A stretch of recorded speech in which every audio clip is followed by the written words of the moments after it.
मैं जानना चाहता हूं कि ये जो गालियां हमें दे रहे हैं, जो नहीं बोल पा रहे हैं, अपने आप को एक्सप्रेस नहीं कर पा रहे हैं, ये तो घर में भी एक्सप्रेस नहीं कर पाते होंगे बहुत बातों को, तो क्या अपनी माँ को, अपने पिता को ये गालियां देने लगे हैं अचानक से? 2013 तक इस तरह से चीज़ें नहीं थी, लेकिन 14 के बाद ये समझ पाना बड़ा मुश्किल था कि अचानक ऐसा क्या हुआ। सब कुछ उनके अनुकूल हुआ है, सत्ता मिली है और बहुमत इतना प्रचंड है कि किसी भी प्रकार का कोई संदेह खतरा नहीं है। तो ऐसा क्या हो गया है कि अचानक लोग हम जैसे लोगों को गालियां देने लगे हैं और हम बहुत आलोचनात्मक हो जाते हुए भी उनका कुछ बिगाड़ नहीं सकते थे। तो शुरू में कहा गया कि आप एंटी मोदी हैं, तो ये धारा बनाई जा रही थी कि हम सब, जिसने एक चुनाव में तत्काल परिस्थितियों को देखते हुए एक राजनीतिक विकल्प को चुना है, अब उस चुनने के बाद हम सबको प्रो मोदी होना है। तो वोटर का, समाज के भीतर वोटर का वो कंस्ट्रक्शन शुरू हुआ प्रो मोदी का। तो वो ये तभी संभव हो सकता था जब 2, 4, 10 लोग एंटी मोदी बताए जाते। तो समझ में ये बात नहीं आती थी कि इसमें एंटी मोदी होना क्या है, कि अगर हम कहें कि आदरणीय प्रधानमंत्री जी आप बोल नहीं पा रहे हैं कि रुपया $1 के सामने 72 के बराबर कैसे हो गया, उससे ज़्यादा कैसे हो गया, इसमें एंटी मोदी होना क्या है? क्या आप बता सकते हैं इसमें एंटी मोदी होना क्या है? क्या कोई अवतार हुआ था इस देश में? हमारे यहाँ तो अवतारों को भी नहीं बख्शा गया, उन पे भी कई तरह के शास्त्रार्थ हैं, आपस में बहुत तरह की कहानियां हैं। तो उनको कहा गया कि आप एंटी मोदी हैं। फिर धीरे धीरे उसको शुरू किया गया और कहा कि आप एंटी इंडिया हैं। जब तक ये एंटी मोदी था, इज इक्वल टू के थ्योरी के बाद जब ये एंटी मोदी पर गया और एंटी इंडिया तक आपको बनाया गया, ये डिज़ाइन बहुत जल्दी समझ में नहीं आया। 3-4 साल गुजर जाने के बाद इस डिज़ाइन का कुछ हिस्सा हम समझ पाते हैं, क्योंकि ये जो ट्रोलिंग हुई थी वो अकूत संसाधनों के बदौलत हुई थी और इसके लिए बहुसंख्यक समाज के लड़कों को दंगाई बनाया गया। पहले वो समझ रहे थे कि उन्हें प्रो मोदी बनाया जा रहा है, लेकिन उन्हें दंगाई बनाया गया। दंगाई का काम क्या होता है? एक सक्रिय रूप से हस्तक्षेप करता है, एक रणनीतियां बनाता है, लेकिन पहली बार बहुसंख्यक समाज के भीतर एक ऐसे हिस्से का निर्माण किया गया और वो तैयार किया गया, उसका हिस्सा काफी बड़ा था, जो ऐसी हत्याओं पर, ऐसे हमलों पर या तो चुप रहे या फिर उसको छोड़ के तरह तरह से उसको उचित ठहराने के लिए तर्कों का जुटान करे, तथ्यों का जुटान करे। वो बहुसंख्यक समाज सोचेगा कि हमारे लड़के किसी नेता के पीछे पागल हो जाएं, वहां तक तो ठीक है, लेकिन दंगाई बन जाएं, ट्रोल बन जाएं, क्या वहां तक भी ठीक है? इस बहुसंख्यक समाज को तो बताना पड़ेगा। अगुआ को बताएगा क्या? हमारा लड़का इंजीनियर है, साथ में 2-4 रवीश कुमार को भी गाली देता है माँ बहन की, बताएगा क्या दरवाजे पे बैठ कर उसका बाप? नहीं बताएगा ना। तो ये समाज में तैयार किया गया। तो इसमें ये तरीका क्या था कि आपको समाज से, सरकार से, जैसे ही आपकी पहचान वो एंटी मोदी और एंटी इंडिया कराता है, तो सबसे पहले आप उस सरकार, जो कि आपकी अपनी भी है, भले ही आप उसको चलाने वाला आपकी सोच का आपके अनुकूल करना हो, पर वो सरकार तो मेरी भी है ना। तो उस सरकार के सामने आपको निहत्था किया जाता है। और जब ये एहसास करा दिया जाए कि इतनी बड़ी हुकूमत के सामने आप अकेले हैं, निहत्था हैं और उसके सामने आप अलग थलग कर दिए गए हैं, वो डर सामान्य डर नहीं होता है। आप पूरी तरह से ऑफ गार्ड कर दिए जाते हैं कि अब आपका कोई प्रोटेक्शन नहीं है। दूसरी तरफ जब वो एंटी इंडिया कहते हैं, और एंटी इंडिया कहते कहते जब वो एंटी हिंदू कहते हैं, तब उस बहुसंख्यक समाज को भी आपके खिलाफ तैयार कर दिया जाता है, ताकि आप समाज से भी आइसोलेट कर दिए जाएं, अलग थलग कर दिए जाएं। ये चीज़ सिर्फ हमारे साथ ही नहीं हो रही थी, ये चीज़ उस वक्त चंद लोगों के साथ हो रही थी। वो चंद वो लोग थे जो अभी भी वो कोशिश कर रहे थे कि हम पत्रकारिता के जो भी हमारे पास सीमित संसाधनों में तमाम अंतर विरोधों के बावजूद करने की जितनी भी ज़मीन बची हुई है, हम उसमें वो काम करते रहेंगे। तो उनको घेरा गया और ख़ासकर उस बहुसंख्यक समाज को आज न कल इस बात का जवाब देना पड़ेगा कि कैसे उसने महिला पत्रकारों को दी जाने वाली गालियों को बर्दाश्त किया और उसका स्वागत किया। उसको इसका जवाब तो देना पड़ेगा।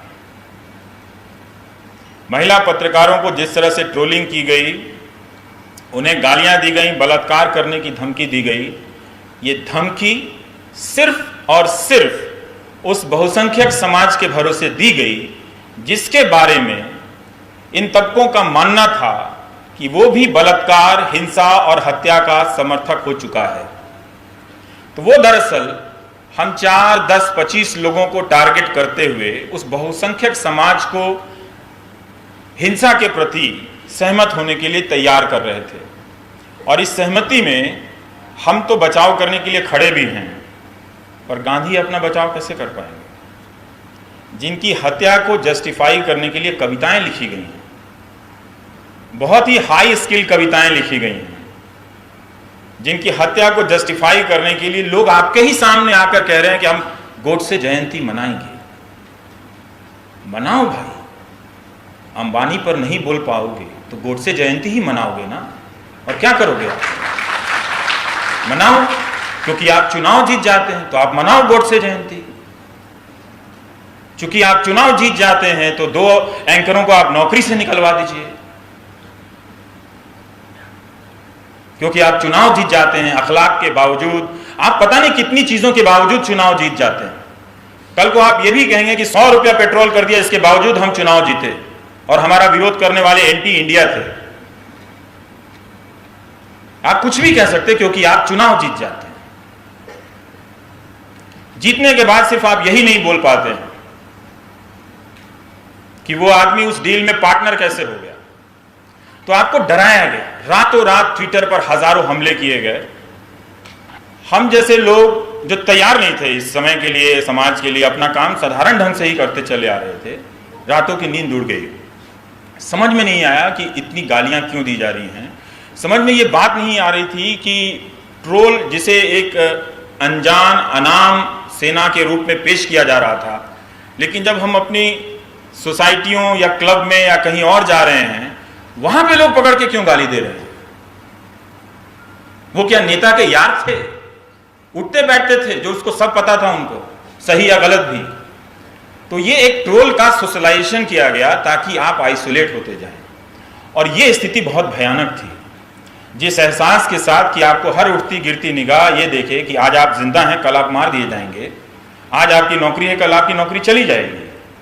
इस एहसास के साथ जीना और अपना काम करना हम लोगों का ठीक है, एक ज़्यादा सुरक्षा है, पर आप सोचिए उन लोगों के बारे में जो अपना साधारण ही काम कर रहे थे, जिनके पास इतनी सुरक्षा नहीं है, उन पर क्या बीती होगी। मैं समझता हूं और बता सकता हूं कि क्या बीती है। रात रात भर नहीं सोया, दिन दिन भर बेचैन रहा कि ये हो क्या रहा है।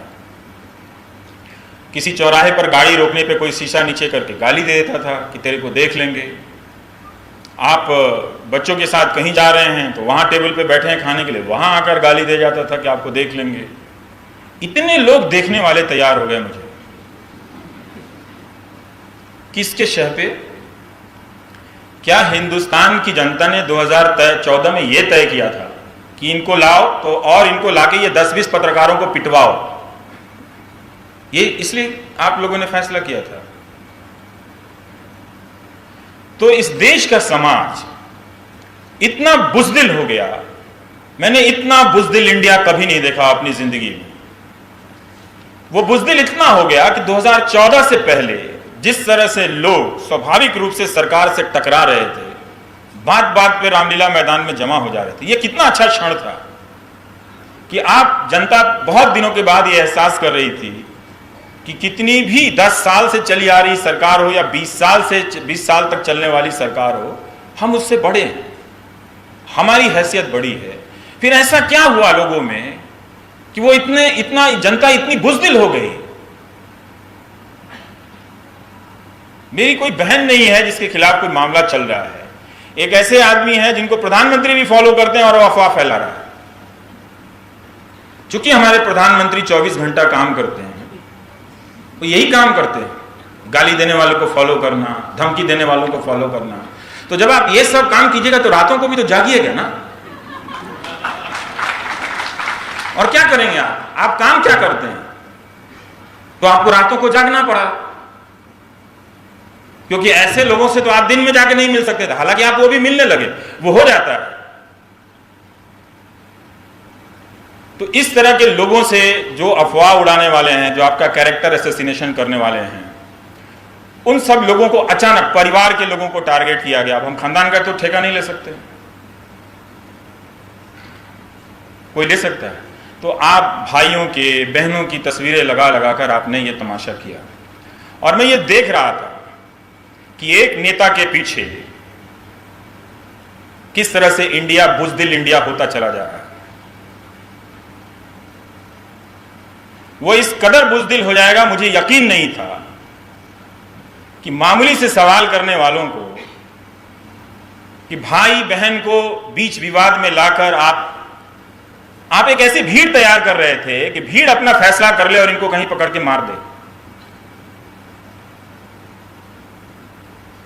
तो आपने उसको तैयार किया, उसको नॉर्मल बनाया। एक एंकर का रातों रात नौकरी से चले जाना नॉर्मल बात है। तो आपने जब इतने सारे कानून पास किए, यही पास कर देते कि मेरी कोई आलोचना नहीं होगी। ये नहीं पास कर सकते थे आप? अब तक किए क्या? कौन सा काम कर रहे थे आप?